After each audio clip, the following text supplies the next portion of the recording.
आज सुद्धा एका ग्रुपवरती मी चर्चा बघत होतो. काय मिळवलं सांगा?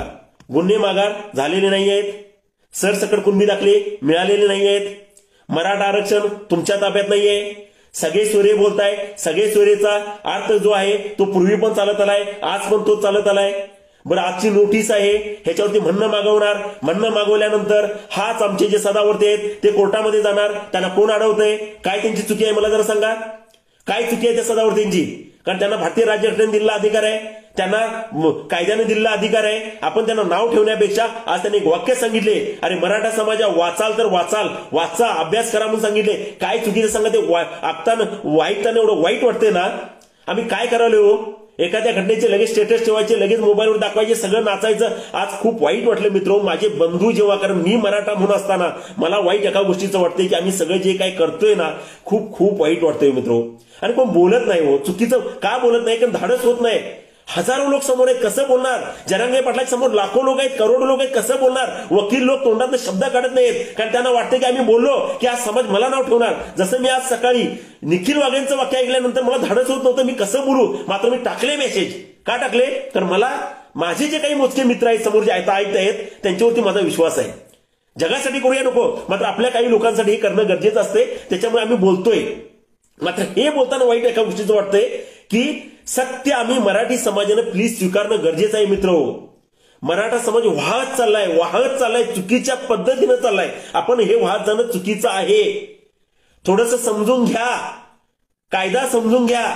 52% वरती आरक्षण गेल्यानंतर आज जी हरियाणाची जी परिस्थिती जी झालेली आहे, इतर ठिकाणची जी परिस्थिती झाली आहे, इव्हन ज्या देशाचे जे पंतप्रधान जे नरेंद्र मोदी साहेब आहे त्यांच्या ज्या गुजरातमध्ये पटेलांची जी अवस्था झालेली आहे ती समजून घ्या. आणि ही समजून घेत असताना आम्ही वाहत जाण्यापेक्षा थोडंसं जे कोर्ट जे आहे काही गोष्टींचा विचार आम्ही करणं गरजेचं आहे.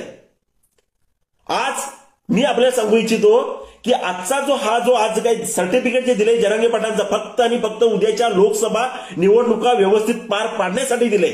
झालं ना.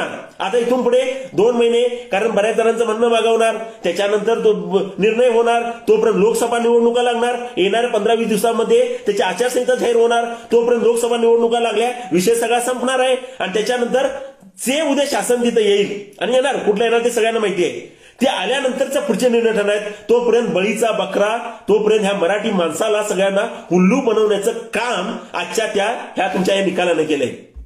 हुल्लू बनवण्याचं काम केलं. मराठी समाज प्लीज समजून घ्या. खूप वाईट वाटतंय.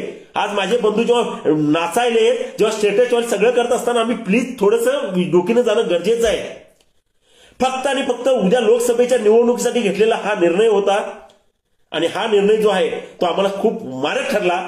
कारण काय केला सगळे सैरे म्हणजे हे जे अर्थ जोडला, कोण बोलत नाही मित्रो.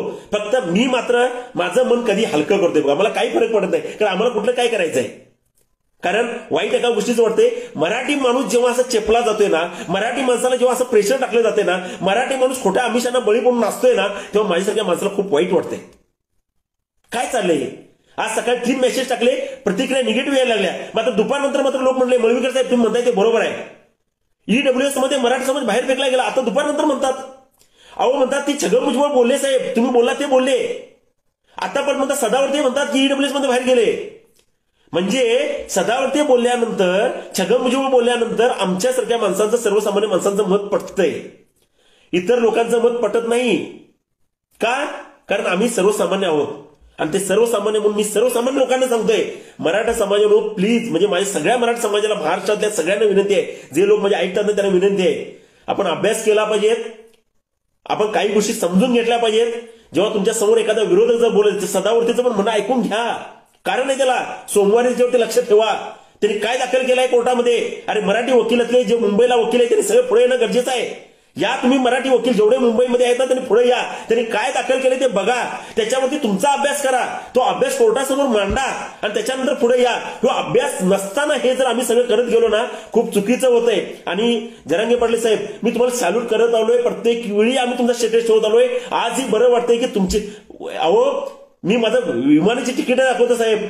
आज आम्हाला समाधान एका गोष्टीचं होतंय की आता पुढचे जे 3-4 दिवस आंदोलनाचे आहेत, कारण आम्ही शेवटी आंदोलक आहोत. इथून पुढचे दिवस आहेत तुमच्या बरोबरच, एक वेगळ्यापर्यंत फार मोठा नाही, खारीचा वाटा आम्ही उचलण्यासाठी तयार होतो. तोपर्यंत आज सकाळी बघतो तर आंदोलन माघार. काय मिळवलं हे आजच्या आंदोलनातनं? काय मिळवलं सांगा? अहो गुन्हे दाखल, माझं चॅलेंज आहे, चॅलेंज. एक गुन्हा पद्धतीला माघार घेऊन दाखवायचा महाराष्ट्र शासनाने किंवा कुणी पण. म्हणजे याचा अर्थ मी निगेटिव्ह बोलत नाहीये, कारण ही कायद्यात तरतूद नाहीये. कसं करू शकताय माघारातले गुन्हे? मग जी गोष्ट सत्य आहे ती तुम्ही का स्वीकारत नाहीये? आणि गुन्हा माघार झाला ना, बरं चला, म्हणजे आमची इच्छा तीच आहे की माघार व्हावेत. नाही होतो 167 गुन्हे घेताना आम्ही जेलमध्ये राहून आलोय, दररोज भोगतोय. हे सगळं आम्ही बघत आलोय. तुमच्यासाठी कायदा वेगळा नाहीये. मग तुम्ही मागणी ठेवताना तुमच्या बरोबर वकिलांची फळी आहे की नाही? तुमच्याबरोबर लोक आहेत की नाही? आज तुम्ही विचार करा की देवेंद्र फडणवीस नागपूरमधनं का बोलतात? का अजित पवार तुमच्या कार्यक्रमामध्ये येऊ शकत नाहीत? का शिंदेनी पुढे येऊन निर्णय दिला? कशासाठी दिला? लोकसभेची निवडणूक कधी आहे? तुम्ही आजच्या आंदोलनात काय मिळवला?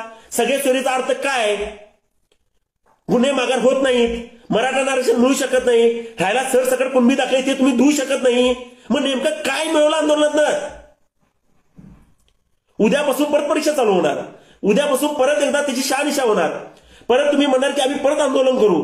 आंदोलन करण्याबद्दल साहेब काय नाही, आंदोलन केलीच पाहिजेत. आंदोलन हे भारतीय राज्यघटनेचा सगळ्यात महत्त्वाचा घटक आहे. आम्ही सुद्धा आंदोलन केलेली आहेत. आणि आंदोलन करत असताना, सर्वसामान्य आंदोलन करत असताना जरांगे पाटील साहेब हे तुमचं विश्वासलं आंदोलन आहे. मी तुम्हाला का मानतोय माहितीये? तुम्ही फक्त त्या जालनाचे नाही आहात, तुम्ही फक्त महाराष्ट्राचे नाही आहात, तुम्ही या फक्त देशाचे नाही आहात. हे जगामधलं एक नंबरचं आंदोलन आहे, जगामधलं. आणि त्या जगामधल्या आंदोलनाचं आज तुम्ही वाशीमधनं परत येताना ही मोठी जीवनातली चूक केलाय. ह्या जी चूक तुमची आहे ना, ही तुम्हाला होण्याचं कारण असं आहे की तुम्ही ऍक्च्युली आत जाऊन उपोषण गरजेचं होतं. कारण असं होतं, त्याच्यामुळे केंद्र शासनाला जाग येणं गरजेचं आहे. आणि जोपर्यंत केंद्र शासन जागा होत नाहीये तोपर्यंत काही होत नाही. आणि केंद्र शासन कधी जागा होऊ शकते? जेव्हा तुम्ही मुंबईच्या त्या आझाद मैदान किंवा जी आपली जी सगळी मैदान होती ती मैदान मारली असती, डेफिनेटली नरेंद्र मोदी साहेब सगळे जागे झाले असते. मात्र आज तुम्ही युद्ध जिंकलात, सगळ्यांचं तेच आहे. छत्रपती शिवाजी महाराज सुद्धा आयुष्यभर तह केले. का त्यांना एवढं मानतात? त्यांचे तह जे होते ना ते आयुष्यभर सर्वसामान्य माणसांसाठी होते, ते जिंकले होते. आज वाईट एका गोष्टी सगळे म्हणजे लाईव्हचा एंड करताना आम्ही तहात जे हरलोय म्हणतात ना, सगळे मेसेज वगैरे येते, खरोखर ह्या तहामध्ये तुम्ही काहीतरी गोष्टीचा विचार करायला पाहिजे होता. तेव्हा माझी सगळ्या मराठी बांधवांना विनंती आहे की आपण जायचं आहे. भले निगेटिव्ह प्रतिक्रिया पडतील, काय पडतील नाही, ह्या म्हणजे कमेंट आणि इतर गोष्टीवरून आपल्याला कुणाचंच हे नसतंय. सत्य परिस्थिती स्वीकारली पाहिजेत. मराठा आरक्षण 52% बाहेर गेल्यामुळे आपल्याला मिळू शकत नाहीये, ते केंद्र शासन ताब्यात आहे. त्याच्यासाठी मी पूर्वी पण सांगितलं, खासदारांना टार्गेट केलं पाहिजे. जसं मला माझ्या कोल्हापूर जिल्ह्यातला तो मंडलिक जे आहेत त्यांना टार्गेट करावं लागेल, माने आहेत त्यांना टार्गेट करावं लागेल, कारण ते इथलं नेतृत्व करतात. असं प्रत्येक जिल्ह्यातले जे खासदार आहेत त्यांना टार्गेट करावं लागेल. त्यांना जाब विचारावं लागेल. जाब असा विचारावं लागणार नाही की ते दिल्लीमधनं इथे येताच कामा नये. हे मागे पण मी सांगितलं होतं. सरसकट कुणबी दाखले मिळू शकत नाही, पूर्वी पण सांगितलं, आज तुम्ही बघताय प्रत्यक्ष. आणि सगळे सोयरे मराठी शब्दाला आणि ब्लड रिलेशन इंग्लिश शब्दाला काय फरक केला तुम्ही समजत नाहीये. आणि गुन्हे दाखल साहेब एक वकील म्हणून सांगतो, माघार होऊ शकत नाहीत. त्याच्यामुळे आजचं जे एकंदरीत जे आंदोलन जे झालं, तुम्ही जी माघार घेतली ही मराठ्यांची फसवणूक झाली. वाईट वाटतंय, अशी मराठ्यांची फसवणूक होऊ नये. कारण माझा बिचारा भाऊ जेव्हा मुंबईमध्ये नाचतोय, जेव्हा सगळे सेल्फी ठेवतात, जेव्हा सगळे कार्यक्रम करतात, एका गोष्टीची खंत वाटते की तुम्ही नेतृत्व करणारी माणसं आहात, नेतृत्वावरती विश्वास असतोय. आज त्या बिचारांना समजत नाही कायदा काय, मात्र झोपताना कुठेतरी विचार करतात की माझ्या म्हणजे लेकरांना पुढे भविष्यात काहीतरी मिळणार आहे. आणि लेकरांना जर मिळायचं असेल तर मला वाटतंय की सगळ्यांना कायदेशीर जर पुढे जाऊनच आम्ही हे मिळू शकतोय. नाहीतर तसं जर आम्ही फक्त आंदोलन करून जर मिळवायचं म्हटलं तर हे आंदोलन माझ्या मते 100% अपयशी झालंय कायदेशीर फक्त हे मिळवण्यासाठी. मात्र दुसरा फायदा एवढाच झालाय, मराठ्यांची ताकद काय, मराठा कसा एकजूट होऊ शकतोय, मराठा काय दाखवू शकतोय, हे मात्र जरांगे पाटील साहेब तुम्ही दाखवला. त्याबद्दल तुम्हाला सॅल्यूट. मात्र त्याच वेळेला कुठंतरी युद्ध जे होतं पृथ्वी तलावरचं तुम्ही जिंकलाय, फक्त ह्याच्यावरती जिंकलेलं नाहीये. पृथ्वी तलावरचं मी का म्हणतोय, असं आंदोलन ह्या पृथ्वी तलावरती कुणी केलं नाही जे जरांगे पाटलांनी केलं. मात्र रात्रीचा तुमचा निर्णय 100% अपयशी झाला. तुमची पुढे आगेकूच गरजेची होती, कारण त्या आगेकूचवरती आमच्या नरेंद्र मोदी साहेबांना जाग आली असती आणि एक वेगळा निर्णय झाला असता. कुठेतरी आपण मराठी फसलोय, कुठेतरी तहामध्ये हारलोय, हे मान्य करावं लागेल. तेव्हा माझ्या सगळ्या बंधूंना विनंती आहे, काही जे लोक उद्यापासून जे कोर्टात जातील किंवा इतर जातील, थोडासा अभ्यास करा, त्यांचं पण म्हणणं ऐकून घ्या. आणि हे सगळं करत असताना आपल्याला सगळ्यांना एकत्र होत असताना ह्या राजकीय लोकांना मात्र जाब विचारावं लागेल. अजूनही कुणीही सत्य समजते बोलायची भानगडीत पडत नाहीत, वकील लोक पण पडत नाहीत. मी सांगितलं की त्यांना भीती आहे कुठेतरी की आम्ही बोललो तर काय होईल. तेव्हा आम्ही मराठा समाजाने इथून पुढे जे सदावर्तीचं शेवटचं जे वाक्य होतं, मला ते वाक्य ऐकून खूप वाईट वाटलं.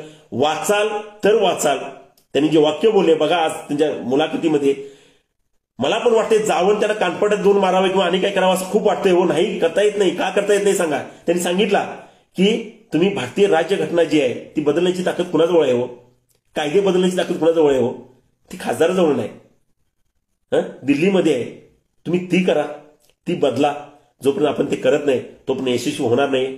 भलेही आज हे सगळे अध्यादेश निघतील, नोटिसा निघतील, काही लोकांची म्हणणी मागवण्यात येतील. बघा तुम्ही, ही फक्त लोकसभा निवडणुकीसाठी चाललेली शिंदे सरकारची आमच्या तयारी होती. आज शिंदे सरकार यशस्वी झालेत, शिंदे साहेब पुढे यशस्वी झाले.